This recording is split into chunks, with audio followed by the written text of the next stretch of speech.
Hi guys, this is Vitaly with AFT Dispatch and A2C Logistics, and in today's video, I'd like to speak with you about the triple demic that we got on our hands. But first, roll the intro.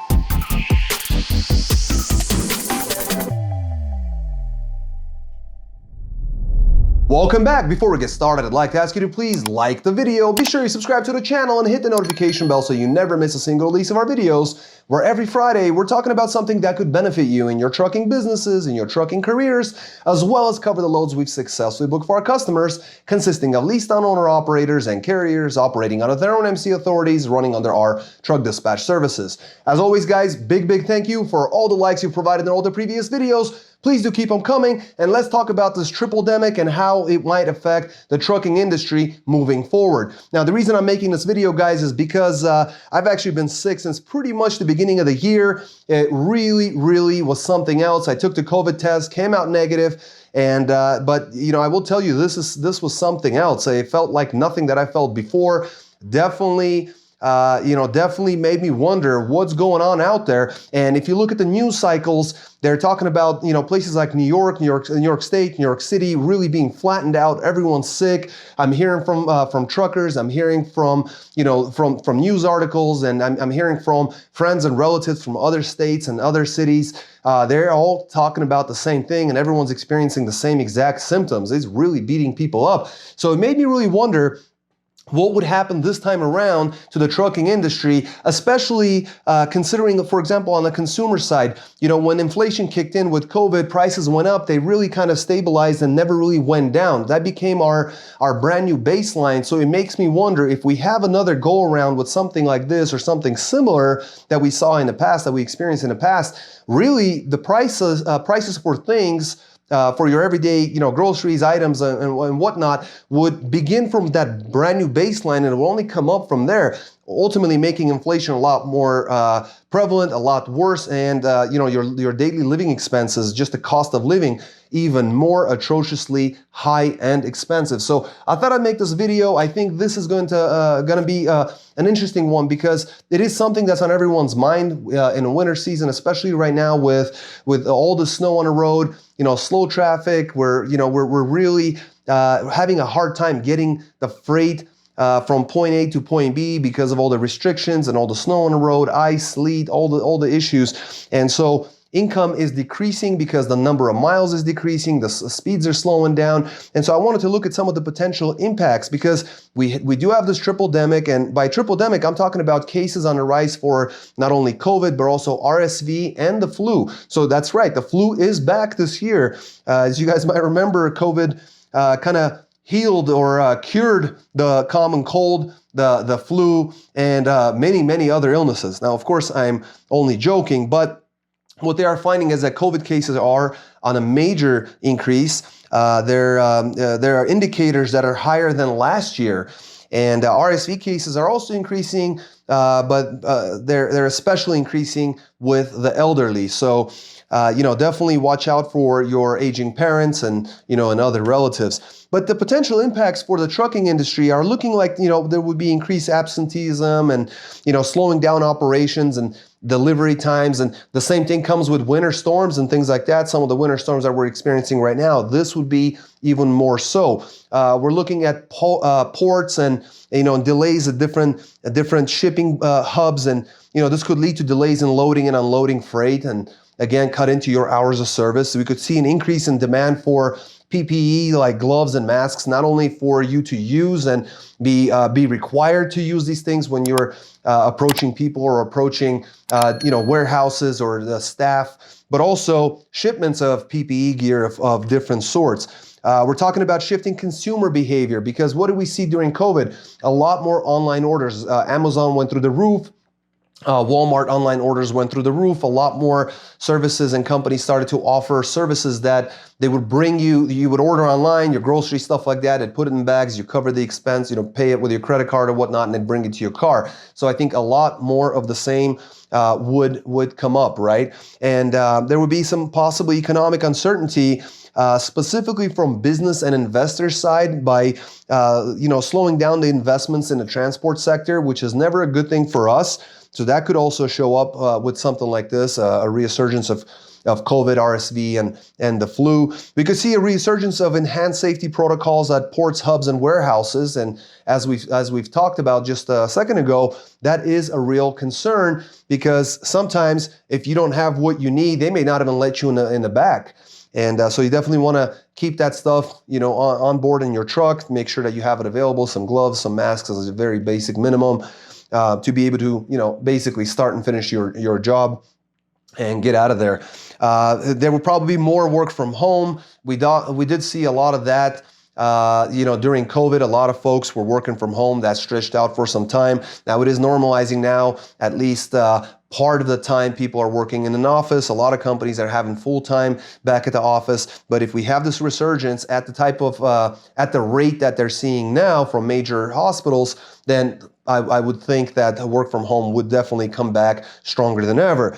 I would also expect more automation, robotics, and a lot more digital solutions brought to the table. For example, during COVID, and I thought this was a cool feature, paying for lumpers right from your phone without having to use comp checks, taking it over there with express codes and whatnot. That was very, very helpful, very useful, and definitely very nice when it's really cold outside. Just take care of it on your phone and get it across to them, and get your truck loaded or unloaded, whatever the lumper services would be doing in that case.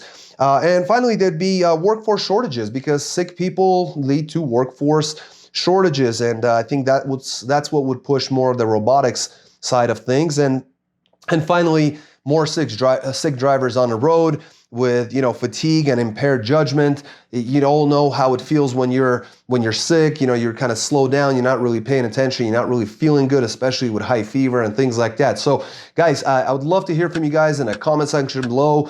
How you guys feel about this whole situation. Should these things come back? How do you expect to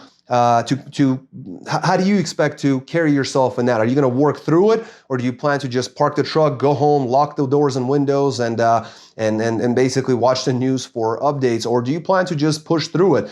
Also, how do you feel that the whole concept of like PPE gear, is that something that would actually benefit by having all this stuff, double masking, triple masking, gloves and whatnot, just to get on the back of the truck or the trailer, come out to the warehouse, pick up your BOLs, your paperwork. How do you guys feel about all this stuff coming back, making a resurgence once again? In any case, guys, if you haven't done so, please smash the like button. Make sure you subscribe to the channel if you haven't done so. Hit the notification bell. I'm going to switch over to camera. We're going to look over the loads that we booked for our customers, and I'll see you guys in just a moment. Welcome back. Let's take a look at some of these loads. Guys, this week we actually have an interesting week. We have vans, a reefer, and a ton of flatbed. So if you've been looking for flatbed freight, this is the video for you. Let's jump in. We're going to start off with a reefer coming out of Yakima, Washington, going out to Nogales, Arizona. It's 42,500 pound load of apples running 34 degrees on a reefer. Mike's the driver on this one. It's 1,451 loaded miles, booked out at $3,300. Got him 227 loaded mile, and then took a load at Yuma, Arizona, going to Clackamas, Oregon. This is a broccoli load, 25,000 pound load of broccoli, 34 degrees on a reefer, very reasonable. 1,232 loaded miles, booked at $4,000. Got him $325 per loaded mile on that one, coming out to Oregon. It's going to have a really good week next week. So did excellent. Mike did a fantastic job. Only 5 days on a road, just those two loads. But in those 5 days, he was able to gross $7,300 gross on his regular reefer, ran 2,682 loaded miles, and got that at $272 per loaded mile average. Next, we got ourselves Reginald coming out in a dry van out of Muldoon, Texas, with looks like one pick, two dropper, going to Windsor, Colorado, and Williston, North Dakota. It's a 30,000 pound load of agricultural products. It's all palletized, 1,660 loaded miles, booked that one at $4,100, got him $247 a loaded mile. Then Plentywood, Montana to Ruleton, Kansas. It's a 44,000 pound dry load of grains, 791 miles, booked at $1,800, got him $228 a mile. Then Canopolis, Kansas to looks like Hinesville, Arkansas. It's a 43,000 pound load of food, medicine, and it says human or animal, so it could be anything. 387 miles, booked at $1,200, got him $310 per mile on that one. And they took his final load at Siloam Springs, Arkansas, going to Kansas City, Kansas, a 35,000 pound load of empty pallets, 229 miles, booked at $800, got him an easy $349 per loaded mile there. Now, Reginald ran for 6 days, Friday to Thursday, ended up grossing $7,900 in his regular dry van, $258 a loaded mile, running 3,067 loaded miles. And here's the kicker. He started off in a really bad place in Texas, ended up in Kansas, a very good market, and had a very good week and a very disciplined driver at that. So excellent job, Reggie. Way to go. Next, we're going to jump on to our first flatbed here. Driver is going to be Eric, coming out of Nacogdoches, Texas, going to Pensacola, Florida.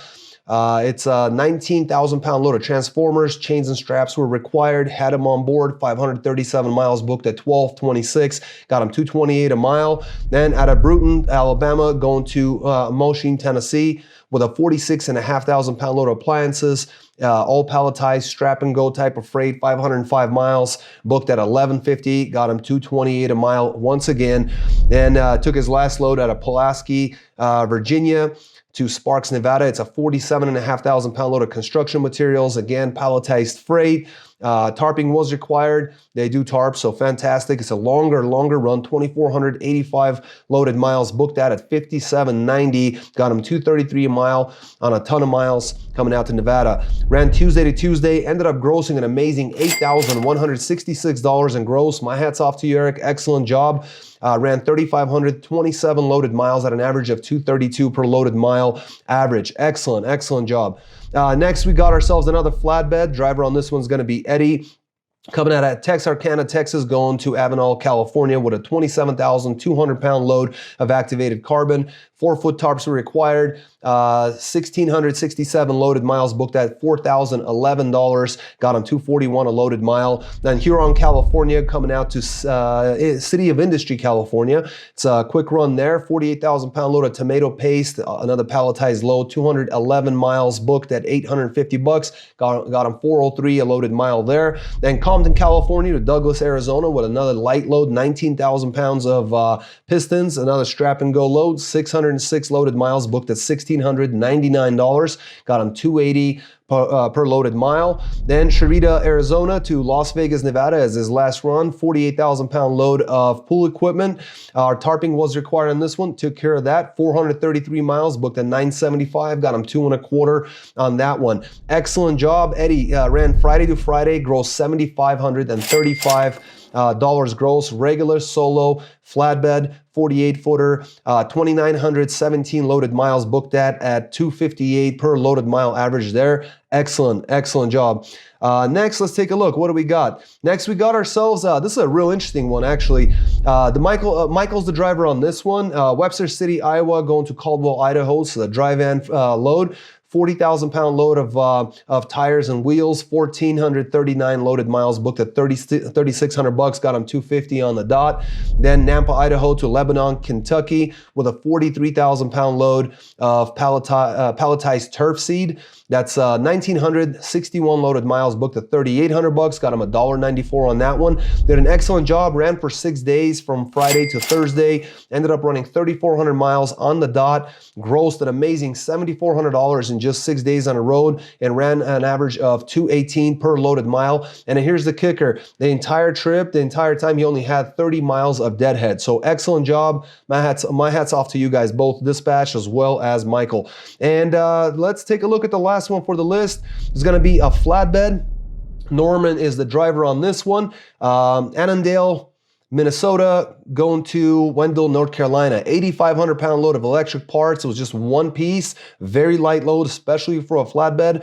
1,287 loaded miles, booked at $2,600, got him 202 a loaded mile. Then Youngsville, North Carolina to Cumming, Georgia. It's a 44,000 pound load of wall block. 393 miles, booked at $900, got him 229 a loaded mile there. Then Suwanee, Georgia, coming out to Glendale, Kentucky, with a 30,000 pound load of cable reels, 393 loaded miles, again booked at $900, got him again 229 per loaded mile. Same thing, identical mile, same everything. The last load he ran was Silver Grove, Kentucky to Sioux Falls, Iowa. This is a 47,000 pound load of drywall, 771 loaded miles booked at 2,600 bucks. Did a fantastic job bringing them into Iowa at 337 per loaded mile. Excellent job. 7 days on the road, Friday to Friday, gross 7,000 bucks, regular flatbed, 2,844 loaded miles, booked that at 246 per loaded mile average. Excellent job. Welcome back, guys. As you can see, the rates are improving. Gross numbers are looking better than they did over the past couple of weeks with the holidays and everything. And I'm very glad to see this, because the truth is that usually the first couple of weeks of January are just a ramp up period for things to come. And this has been a very, very good improvement. So definitely glad to see this. And especially right now, because there's, major snowstorms all over the country. And as it always happens every time this time of year, everybody's running over to the south and the southeast. Rates plummet over there. There's an overcapacity issue in that part of the country. And those of you guys who are willing to go out to some of the northern parts, some of the maybe northeast, the mountains regions of like Utah, Colorado, and the western states, generally we'll be able to make a lot better money. But the truth is, you don't actually have to do that if that's something that you're uncomfortable with. It doesn't mean that if you want to stay in the southeast, that there's no way to be able to make money. You'll make substantially less money, but you'll be able to get the loads while everyone else is sitting around hoping and praying for their next one. And the difference is dispatchers. Guys, if you're a leased on owner operator or a carrier with your own MC authority, we work with both types of truckers. Just simply get in touch with us. Get on our website at aftdispatch.com and fill out the forms right on the homepage. It'll say carrier or owner operator. Pick the one that that works for you. And also you can get in touch with us by calling or texting us at 801-448-6363. If you have any questions, leave them in the comment section below. And until next week, guys, stay healthy, be wealthy. Take care.